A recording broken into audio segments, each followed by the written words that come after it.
Well, good morning, modelers. How y'all doing? And on the bench this morning, we got something pretty neat to show you. I've been wanting to try one of these locomotives out, and what I'm about to show you, we have tried Cotto. We like Cotto. We have tried Atlas. We got a few Atlas and we like them too. And we've got our Atherton Big Boy.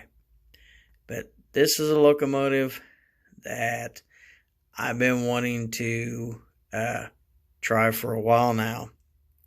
I did get one, had a couple problems with it. And so we thought, well, let's try it again, get those feet wet, and just see how it does. And this is my new engine. This is the Scaletrains -9-44 CW. And it is a pretty engine. It's in the old, I call it the old BNSF Heritage, in the green and yellow pinstripe, yellow with black pinstripe, and it's got the green walkway there, silver trucks, silver tank, and where the air louvers are there, or on the engine there, that's painted in yellow as well.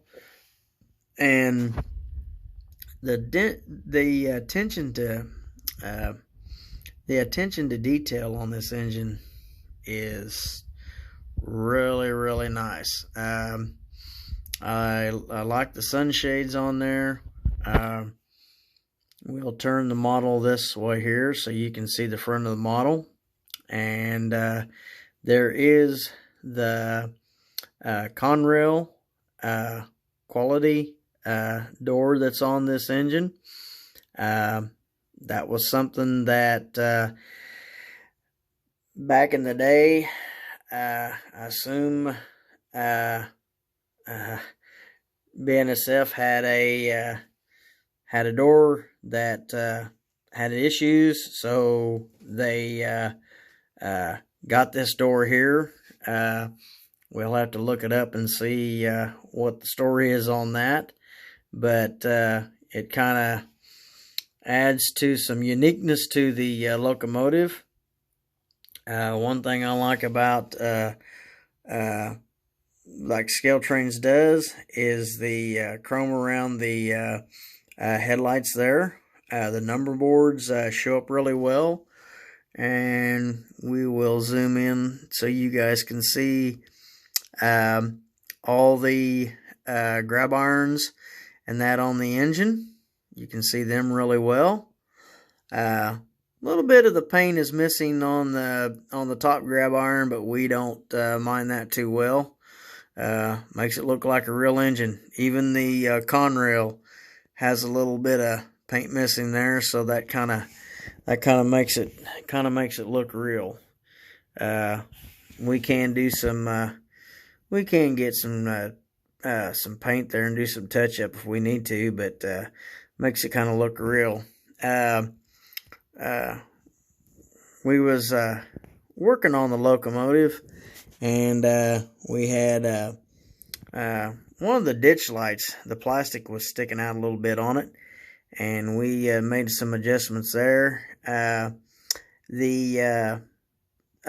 there on the front step there had a little bit of paint missing, so we took a little bit of kind of did a little bit of modeling magic. We put a little bit of looks like brown rust there and made it look like it's kind of rusty there or whatever. And that, so we kind of add a little bit of flair in there, kind of a Dirk's touch there.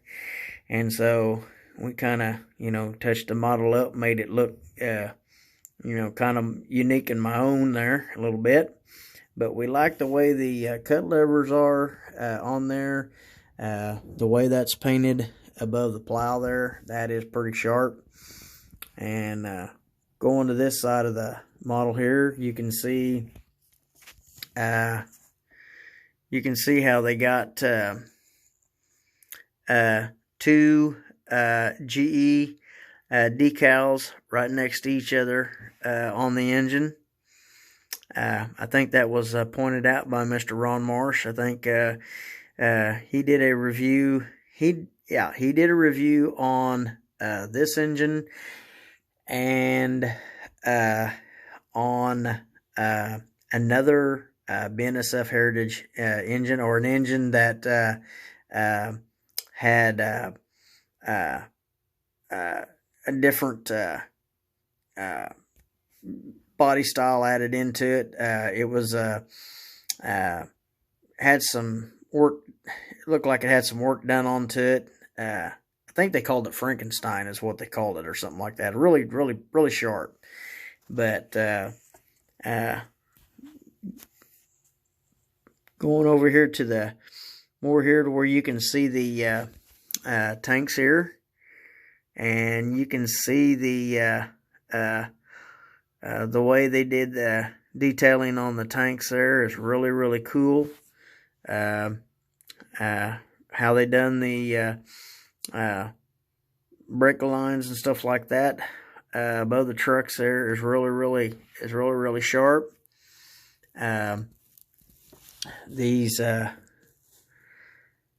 here are pretty sturdy here. They flex a little bit, but they're pretty sturdy, and they look really, really well.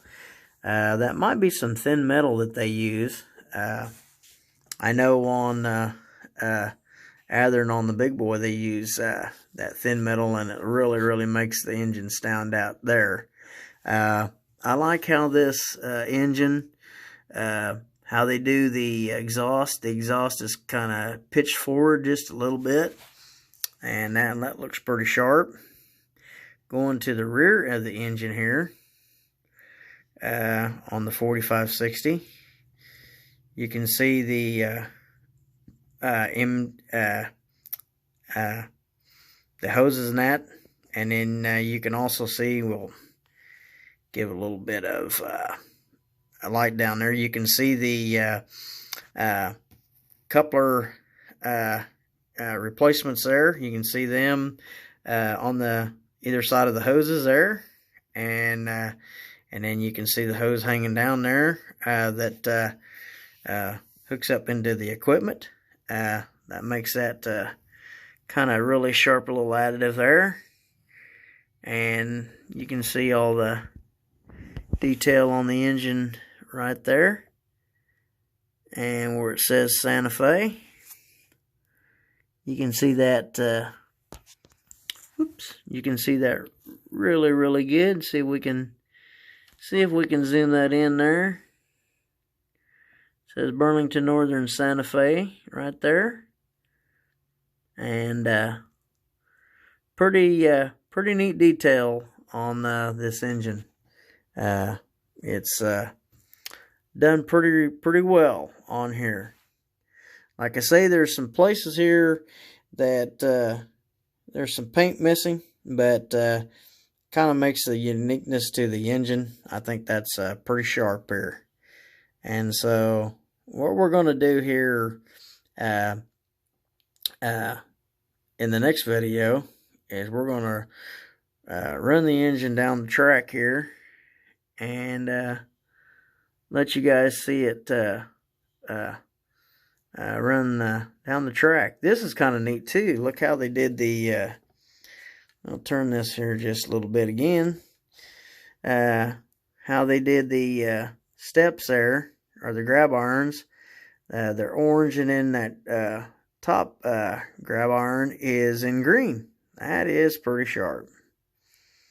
That looks really, really cool there. And I think the couplers are pretty nice as well. They hook up pretty good too. So But we're going to run this thing next. Okay, guys. I'm going to go over the statistics on this engine and let you guys see some of the stuff that they talk about here on the GE C44-9W. The era of this engine was late 2010, present. BNSF series 4300 to 4598, built 1/12/99. The front door replaced with door from CR-8-40CW, orange color under lower, yellow stripes on nose front. GE safety cab with gold wing roof profile, low headlight, and 4 side windows, operating front deck mounted LED ditch lights. A short snow plow with open doors. 5 step wells, narrow profile handrails, octagon antenna, dome,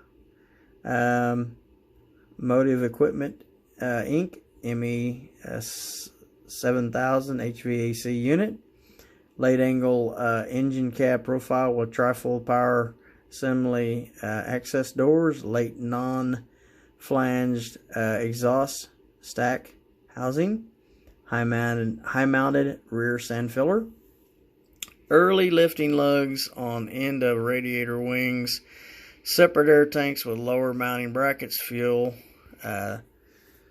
mounted steel bell, and I like the way the bell sounds on this. Dual fuel fill per side, fuel assembly, several different road numbers, printed in LED lighted number boards, GE nub pattern walkway tread, accurately profiled frame with separate applied plumbing and traction motor cabling, detailed cab interior, bathtub, exhaust, silencer, semi-scaled Type E knuckle couplers, Microtrains compatible, body mounted coupler box, accepts Microtrains 1015, 1016 type couplers.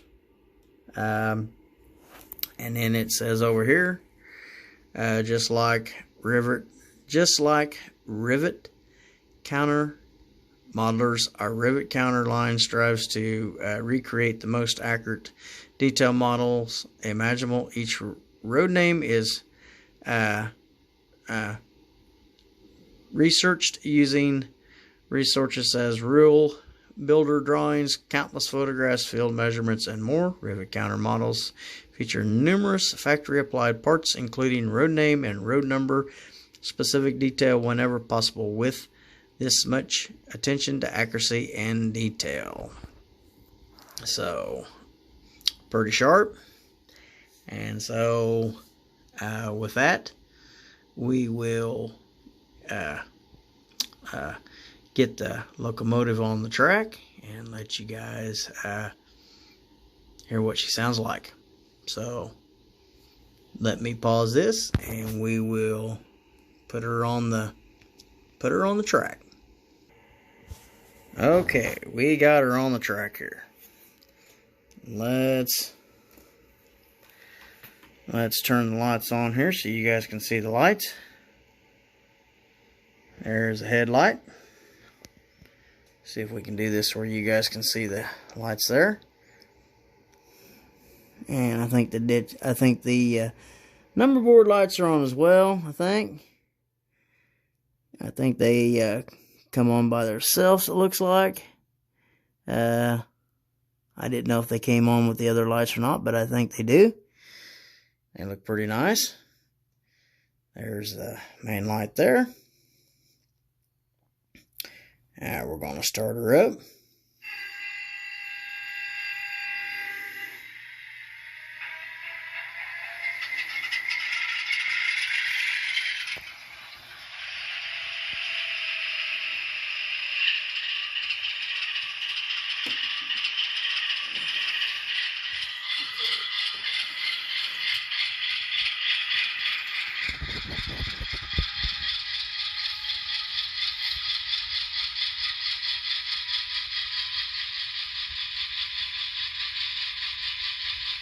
Did you guys hear the horn here?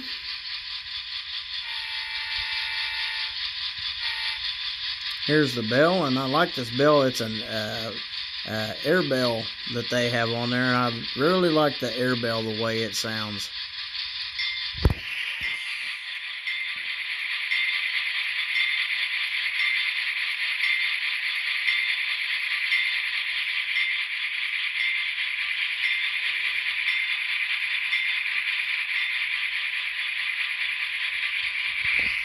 Sounds really good there.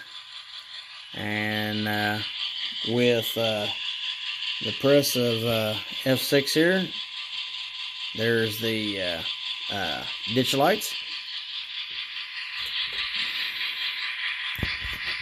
And we'll put her in reverse. You can see the reverse lights on. And this this engine, this first engine I've had that you can press F5, I believe, and it to run it in DPU mode.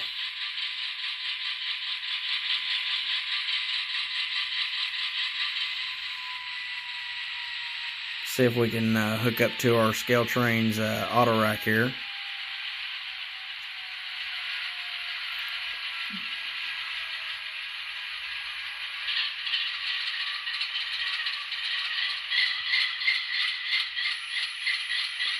And she's releasing the brakes.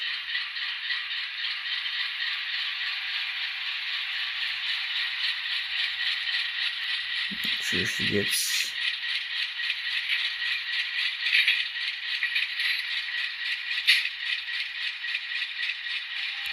I think she is... might need to give her just a little bit of help there on the coupling here. There she goes. Just first time I coupled this up when I was checking this out, it hooked up, but sometimes it takes just a little bit to get that finicky Scaletrains coupler to hook up. So, but it's not bad. It's not bad at all.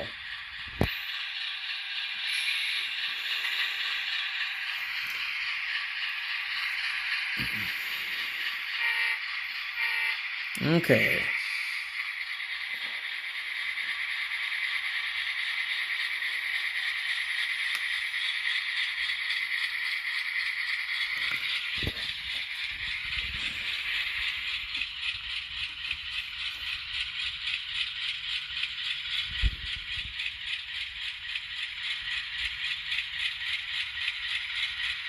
Now, speed step 6 there.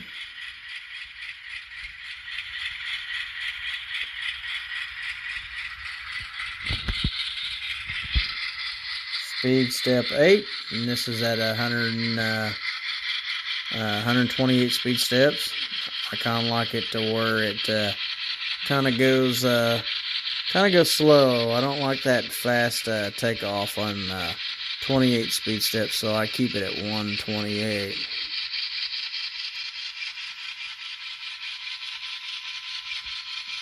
Now we're up to 16, I think. That's it. Yeah, there we go.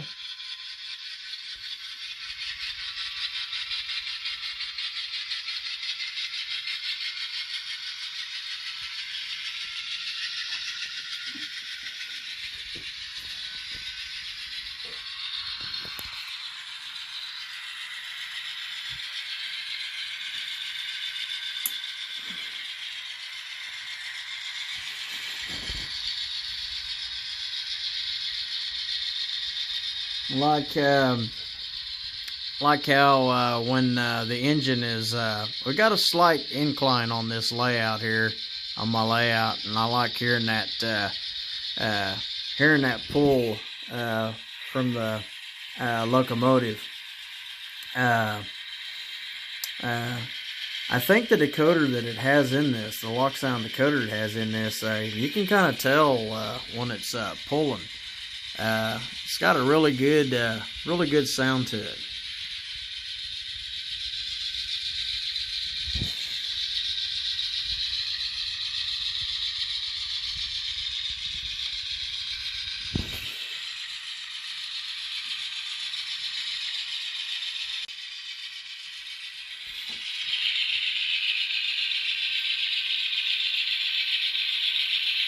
19 speed steps right there. And I'm adjusting a little bit here in my chair here.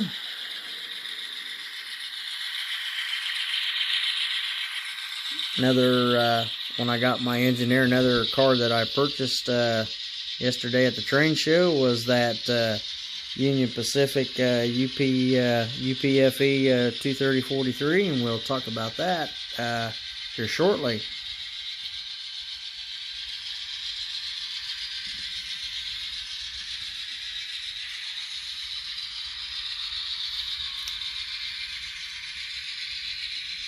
You can hear the compressor sounds really good. You can hear that thing really get kick in there and make that whoop sound. It sounds really cool in this engine.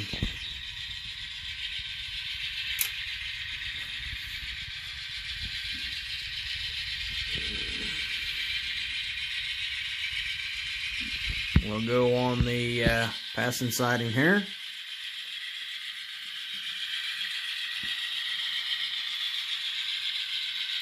Engine sounds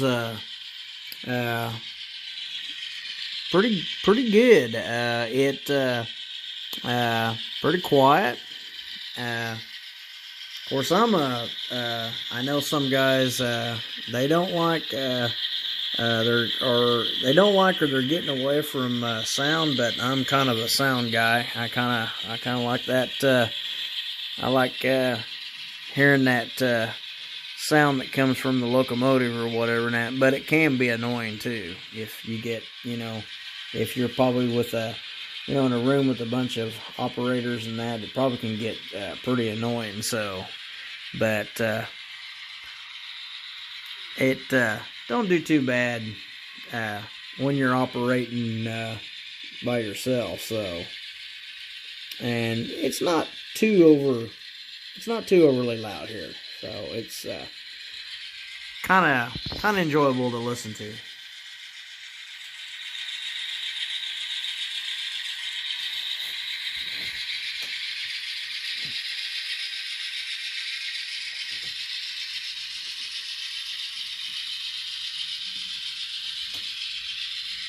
I'll bring her back out here on the main here, or have her come down the main.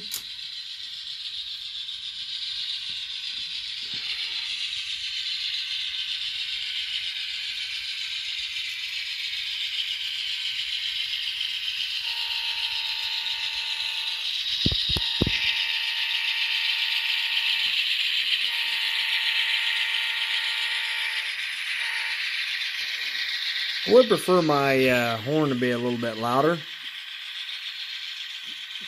Like to spiffy up that sound and make that horn a little bit louder.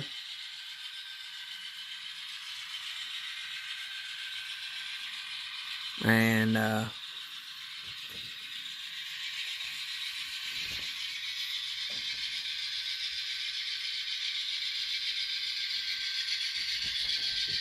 that's 24 speed steps right there.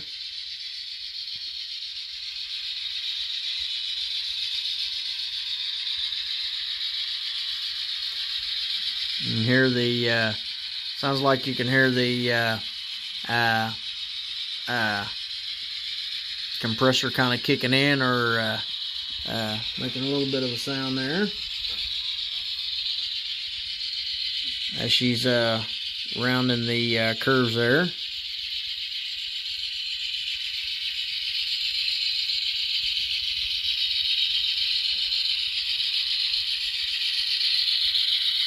We'll bring her around on this last pass. We'll slow her down and show you how she does in running at speed step 1 and 2.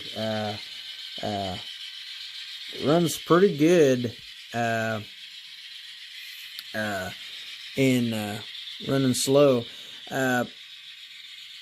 We set the engine on the track, and we haven't run it in reverse or forward by itself. we did about, well, actually we did about 3 laps forward and 3 laps in reverse. And then we hooked it up to the small consist there, and wanted to see how it, see how she done right away. And she's definitely doing really good. She's right up there with the Kato and Atlas engines for sure.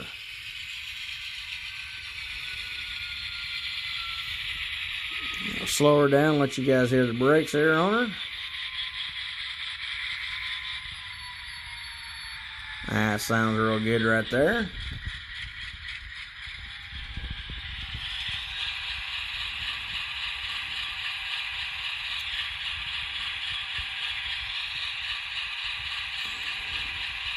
Like I say, I like how those couplers are on the Scaletrains. They're pretty cool. I know there was ones that had some trouble with these a little bit. They do tend to be a little stiff from what a Microtrains is. So if we do have any more trouble, we can always switch over to a Microtrains coupler, and it says I think you can put one in there. Let's see how she does on speed step 1 here. You guys see that?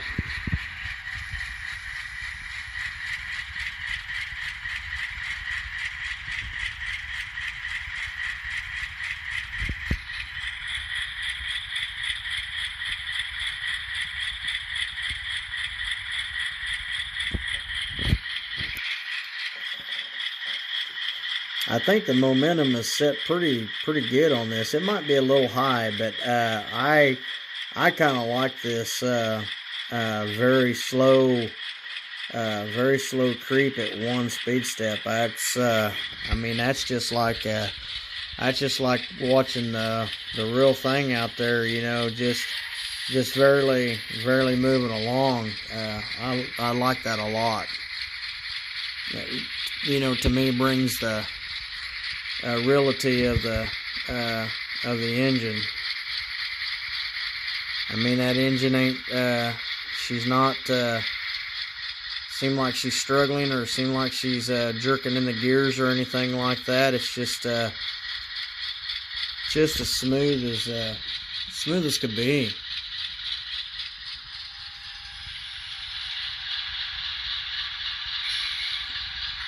And there she is in reverse.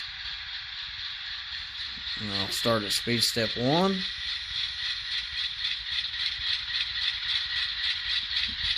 we'll bump up to speed step 3 here.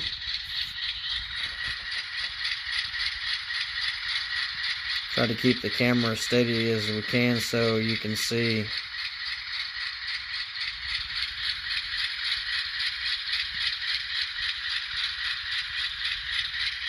The engine seems to be just rolling smooth as ever. I mean, everything seems to be meshing really good. No hiccups that I can see in the tranny here. She's rolling back just as smooth as ever. I did say that the engine was lubricated at the factory, so I think they did definitely do that, and you can definitely tell it when she's backing up and going forward. So we'll put it in forward, and we'll shut the ditch lights down, the main lights down. And we'll power off here. And so guys, with that, we hope you liked the video. We thank you for watching. And please give us a thumbs up, ring the bell. And if you haven't subscribed, please do. And for you subscribers that's subscribed to my channel, we thank you very much. And thank you for watching RDA N Scale. Y'all have a great morning. Bye for now. Take care.